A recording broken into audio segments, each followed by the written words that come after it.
Over the last century, three different writers, Ernest Hemingway, David Foster Wallace, and David Szalay, have all written their own versions of this same story. These writers have a distinction of being famous not for their plots, but for their styles of writing.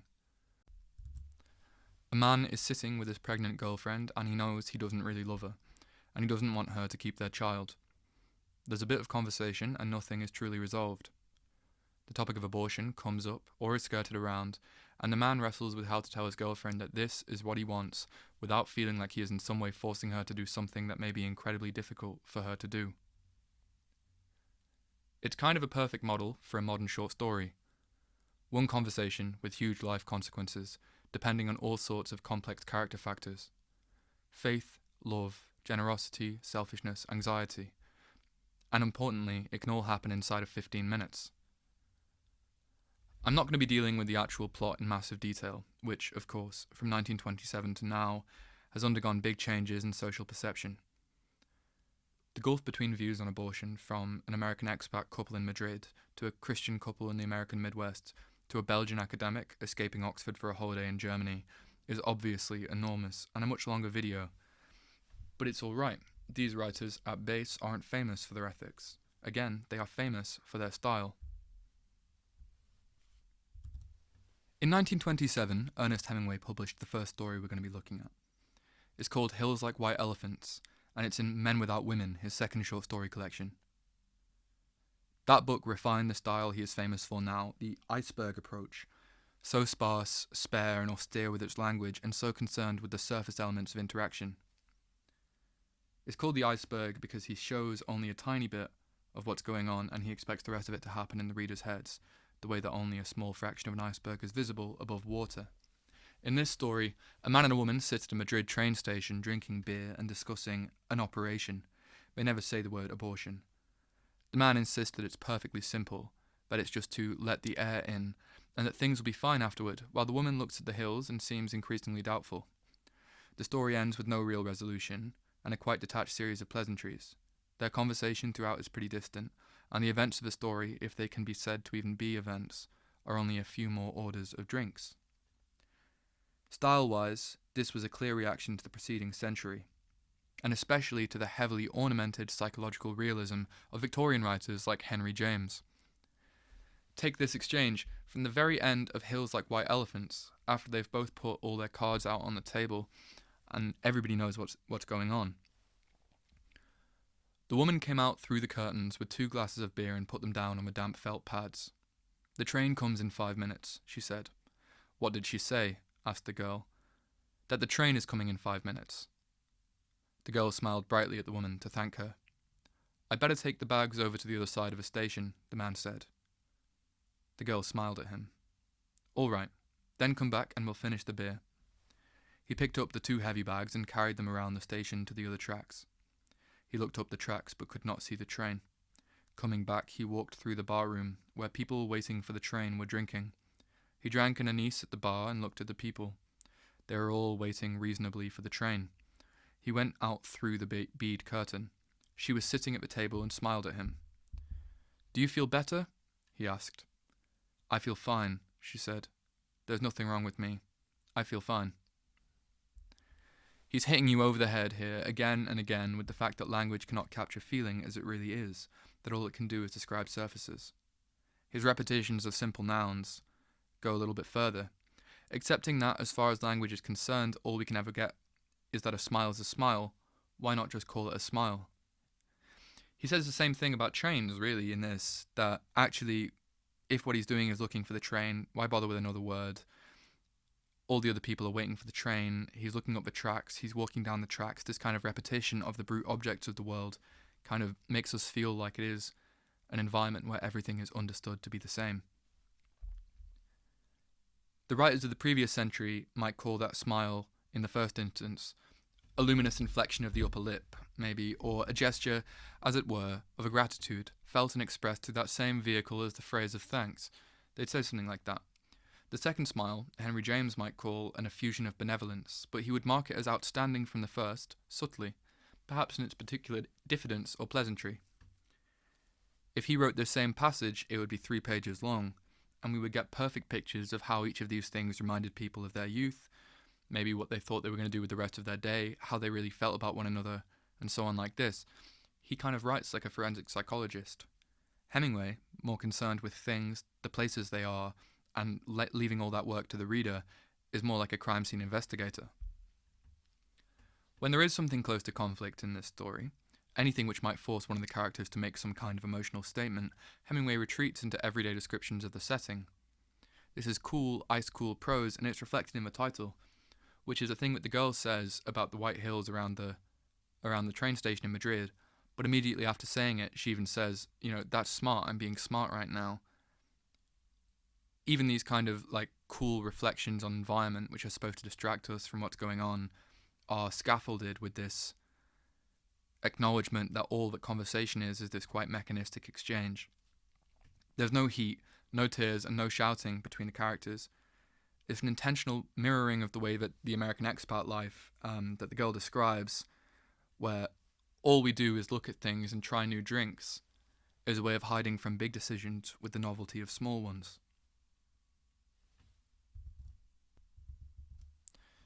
David Foster Wallace wrote a story in 2007 called Good People. He published it in The New Yorker, and then after his death it was included as a kind of standalone chapter in The Pale King. That's his final novel, and for my money his best. Wallace deals with essentially the same exchange in this story, but in a very different way. Some of the background is different as well. In his Good People, the characters are two young Christians called Lane and Sherry, involved in the church, and they're having the conversation in the park. We get a window onto their competing priorities. On the one hand, Lane and Sherry both know that having a baby will change the course of their lives, and Sherry, a deeply religious girl who loves Lane, accepts this. Lane, on the other hand, is drawn to Sherry for exactly this, her strength of principle, that she is good people. But he lacks that principle himself. She knows this. She doesn't mind. She loves him anyway. He doesn't love her. He knows that if he doesn't stay with her, however, her life within their religious community will be ruined. And yet he is more concerned with being a good person than any of the other protagonists. Apart from these details of characterization, the plot is the same. The perspective, however, is where Wallace really changes things. This story takes place entirely within the young man's head. The things Sherry says to him occur only insofar as they momentarily jolt him out of his circling thoughts, and give him a new thing to circle around. This is not iceberg writing. In fact, it is very deliberately anti-iceberg writing. It's kind of sunlight as disinfectant writing. It's about getting as much detail as possible on what is going on inside people's heads. And for that reason, it's really best understood as a conscious reaction to Hemingway and the post-Hemingway tradition of kind of American minimalist prose. Here's an extract, for example. So this is all from Lane's perspective. He was freezing more and more solid, he felt like, but he hadn't thought of his father or the blank frozenness of his father, even in church, that once had filled him with such pity. This was the truth. Lane Dean Jr. felt sun on one arm as he pictured in his mind an image of himself on a train, waving mechanically to something that got smaller and smaller as the train pulled away. His father and his mother's father had the same birthday. Cancers. Sherry's hair was coloured and almost corn blonde, very clean, the skin through the central part pink in the light. They'd sat up here long enough that only their right side was shaded now. He could look at her head, but not at her. Different parts of him felt unconnected to each other. So this kind of writing is obviously very diagnostic. It's hyper-detailed. He's breaking things down to see them in more clarity, and he's getting just really into the precision. When he gets to talking about the body, about how he can look at her head but not at her, but also how he feels sun on one of his arms while the other one is shaded, we have this level of detail in perception which is kind of a complete rejection of Hemingway, and of that kind of Hemingway technique of drawing out focus until just the objects are there that we already understand.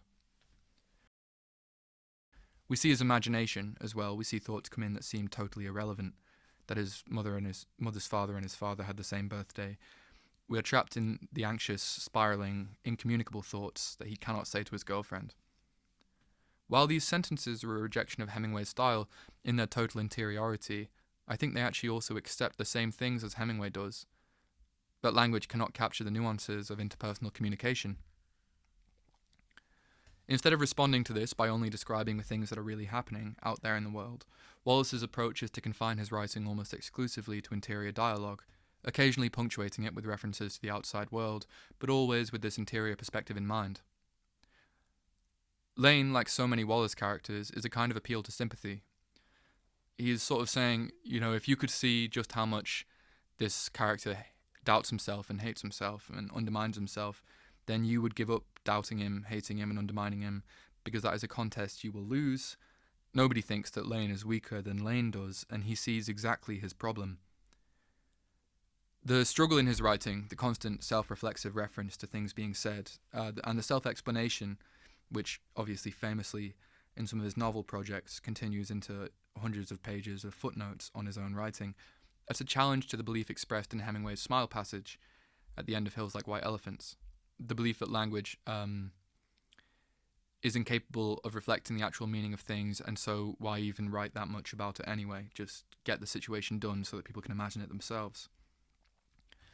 Wallace accepts the impossibility of this thing, of totally reflecting the world, but he seems really, really desperate to make the attempt and to try and get as close as possible to having his language hold up as a reflection of some small part of the world that he's making. This kind of, he knows his own problem and that's his justification for the problem type of writing, this kind of sympathetic, kind of pitying detail has gone out of fashion recently. And it goes kind of without saying that the age of the kind of writing that follows with it is coming to a close. We see that maybe in sort of England's favourite current literary fiction writer as of the last few months, but bubbling under for a few years now. It was when he was doing that David Szalay picked up the same concept in 2016, and he gave us a main character that was just super easy to despise. There was a closeness to David Szalay himself, which was deliberate. He was an academic based in London from Europe. But there's a return in the style away from the kind of just sort of like cringingly close character identification of David Foster Wallace, and a return to Hemingway. The book is called All That Man Is, and the chapter we're going to be talking about is the second story in that, and a specific section of that one. So it's a collection of short stories stitched together as a novel. The book is filled with Hemingway-styled telegram sentences, 5 or 6 words, then a line break, and it kind of has a flat, punchy rhythm. Szalay just a few months ago won the largest novel prize in the UK, the Booker, for applying this same style to a similarly grey and weak protagonist in a book called Flesh. Occasionally, there are whole pages in this book left blank except for a few words for emphasis. This is the craft of an editor, typically, rather than a writer, but it turns out that audiences, and especially the audiences who form prize committees, really love when their novel has a little bit less novel per page. When his girlfriend in this story tells him he's pregnant, and he knows that he doesn't really love her, he says, "That's shit." Obviously, that's a crazy thing to say to your pregnant girlfriend. Don't do that. Lane wouldn't do that. Even Hemingway's American, on his Spanish fling, wouldn't say that. Salay's characters are often this kind of periodically weak guy. The couple in his story then have a fight, and she says that the man has fucked her entire life up, and he immediately converts to whining, saying, How did I do that? He's a terrible character, and kind of, I feel like the force of the story comes maybe from, in my reading of it, the knowledge that it's very brave of Szalay to write a character who has so many biographical details in common with him, being such an awful guy in the German countryside. The style here isn't consciously against Wallace, not really, and Szalay probably wouldn't admit any influence from that whole school of American fiction if you asked him. And if you asked his fans if he was even influenced by Hemingway, they'd probably say, instead that it's more about Raymond Carver. And that is definitely there, insofar as all the cleverest writers indebted to Hemingway would rather say they were indebted to Carver. If the Szalay head is wearing his horn rims, you'll likely hear that it is really Chekhov, or even, inconceivably, cult hero W.G. Sebald. Chekhov, of course, reaches English in translation by Constance Garnett, and influences, most significantly, Hemingway. Both are admired models for Carver. Anyway, doesn't matter. Where Hemingway has immense pop cultural presence, though less and less for his actual work, Carver made short sentences and pithy psychological evaluation and gnomic payoff moments accessible to academia while significantly writing in English, unlike Chekhov. But the contrast with Wallace is still observable.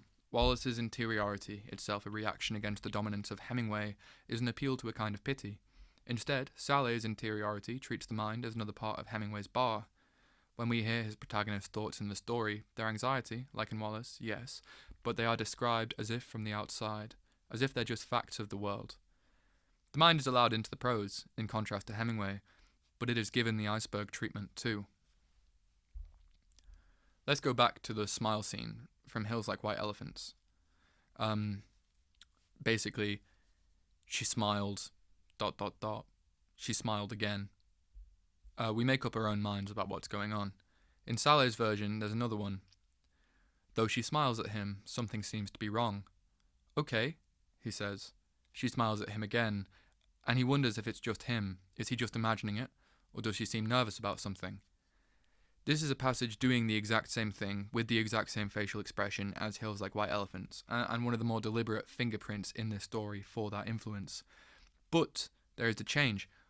We can't escape the protagonist's thoughts in this one. He wonders if it's just him. But we also can't find out what he's thinking about. There's no memory, like in Wallace, no discursive thought, just the mind as a kind of underlying place for uncertainty to live. Other bits of interior monologue in the Szalay go the same way. When he starts to think it might not happen, and he might have to have this child, he wonders, is she Catholic, a proper Catholic? She is Polish, after all. They have never talked about it. That is memory, like in Wallace, but there's no naturalist depiction of thought, no stream of consciousness type thing. No attempt to put you in his mind the way Wallace does, not properly. When she goes missing, and he's trying to look for her in the countryside, there's another bit. She gets out of the car and runs away when they get cross with each other. He starts to worry that she might have done something silly, that she might have taken a lift from a stranger or something. To Szalay, then, thoughts are basically events. There's none of the wrestling with thoughts, the anxiety and the alienation of Wallace's interiority. He thinks one thing, and then, once he is done with that thought, another arrives, prompted by some new external information. This is actually, in a funny roundabout kind of a way, much more like Henry James's model for psychological realism. Szalay marks his expressions with explanation. We can see inside the character's mind, but we have to be invited in by a shown, not told, facial expression first. One man's synthesis is another man's compromise. In drawing together some elements of Wallace's interiority with some elements of Hemingway's reticence, both are necessarily destroyed as ideals. All the same, the story works well. It's a good story, though not the best in a very good book. And I think it's really a good story in all three of its tellings. What do we get out of this genealogy, this kind of approach to influence where we can see three different lenses on the same picture? I think there are a few things. One is that plots are secondary to characters. The same plot with three different sets of characters gives three different resultant feelings from the same struggle. The second, I think, is often under-recognized. More than the primacy of characters, it's the primacy of style. So style doesn't function here as window dressing. It doesn't just speed things up or, make you think that you're getting something more exotic or whatever like this. It's not just a kind of colour grading. Perspective and tone are the means by which different themes are drawn out. David Foster Wallace makes a totally different story just by placing his camera inside the protagonist's head and dealing with a much greater degree of specificity. The conversation is the same.